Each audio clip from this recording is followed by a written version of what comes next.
Hey everyone, this is David. Hello, it is Sunday. It is a quick hit. Let's just get right to it. We have so much going on.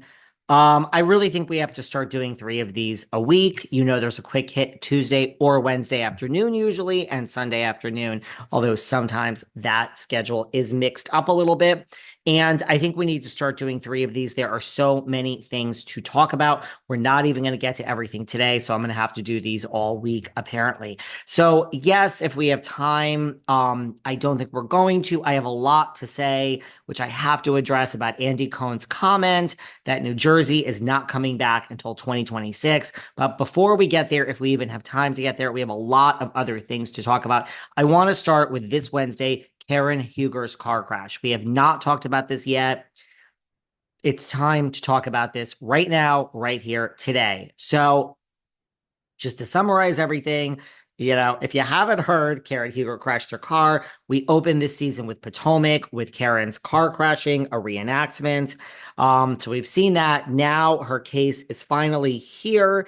And this Wednesday in court, Karen, 61, has been found guilty of DUI and four other charges. She was charged with six different things, and she was found guilty of five of the six. She was found negligent. She was found guilty of negligent driving, failure to control the speed of her car to avoid a collision. She was found guilty of failure to notify anyone of an address change. I mean, I'm guilty of that, I think. Um, and she was found guilty of DUI, although that's only four charges, and she was somehow found guilty of five. So there's another charge in there that I guess is less significant. She is guilty. So the body cam, everything has surfaced. We have all watched videos. We have seen her speak to when she was in the jail. She called the um, law enforcement official white and poor. She said basically, I don't need to listen to you. You're white and you're poor. So we're going to get into my thoughts on all these things that have happened in Karen's statements very soon. She is slurring in the videos. She is unsteady. We see her wig is basically coming off. Ray showed up to help her. She was somewhat nicer to Ray, but not necessarily. They were having trouble finding her license. Ray was just trying to help her. He couldn't find it. I mean, did you guys see the car? Did you actually see the car? I mean, so anyone that hasn't, just Google Karen Huger's car crash and just once, in addition to looking at the video and how everything I'm summarizing for you, watch for yourself if you want. But man, I don't know. I mean, I'm watching Potomac this season, but seeing these pictures now that I'm really focusing, this car is fucking crashed like so bad, so bad. And I guess I don't know what I expected. I knew it was a bad car crash, but this car to me is shocking how damaged and dented and just banged up this car is. I didn't think it was that bad. So, people that are supporting Karen are saying, I mean, in her argument, a lot of the time has been that she's under, a lot of emotional distress because her parents died in 2017. Look, I think having one parent pass away is horrible. Having two pass away back to back, although it's happened to lots of us, is not easy to deal with. 2017, honey, it's 2024. And do I think, yes, I mean, look, we all deal with death differently. If someone is in bed for a day after their parents die, totally understandable. If you're in bed for 2 weeks and can't get out, if you're in bed for 6 months, I get it. I even get that. Driving drunk and having a drinking problem, I mean, 5 years. And yes, we all deal with grief differently. I get it. And I am certainly not going to sit up here in a glass house and tell someone how to grieve.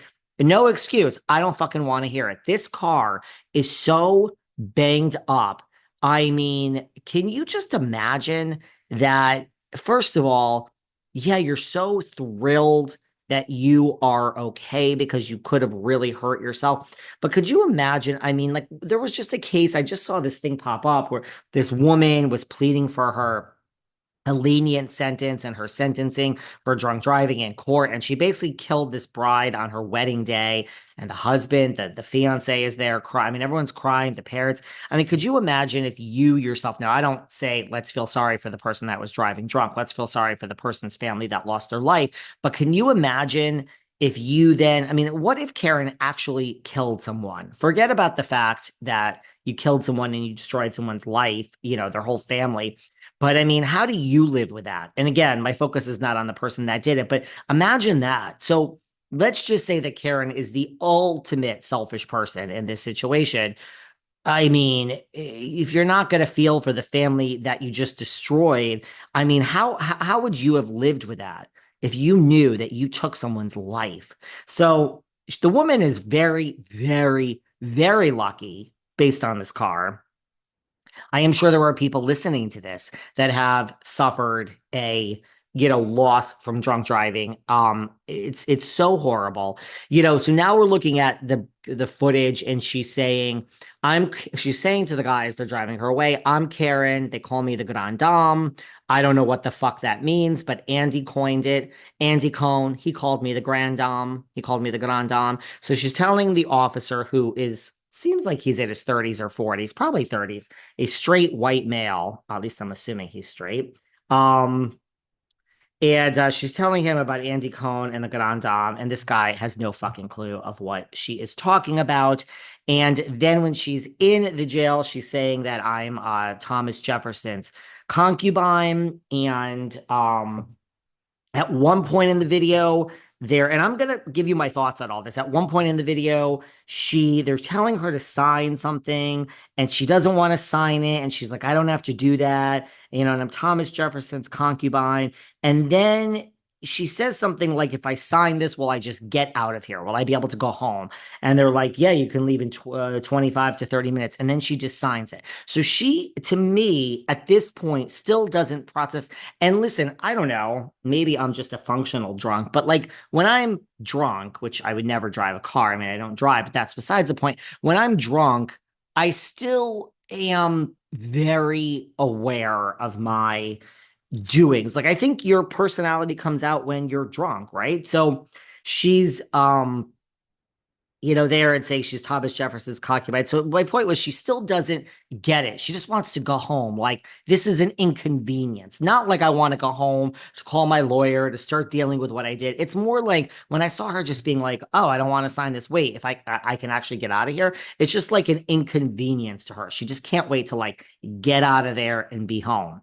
Well, you got bigger problems, girl. But she says, I'm not Thomas Jefferson's concubine. No, no, you're such a fucking character. Just let that chip go out. I wouldn't do it. I will rise up. I mean, I don't even understand what she's saying. I will rise up. I am who I am. I don't give a fuck. Then she says, can you run that by people? I'm really rich. I'm really rich and I will stay in jail for a year or two. I'm sorry. It's not you. I'm sorry. Okay, so she apologized, but she's basically saying, if we want to sum this all up, do you know who I am? I'm Karen Huger from The Real Housewives of Potomac. Andy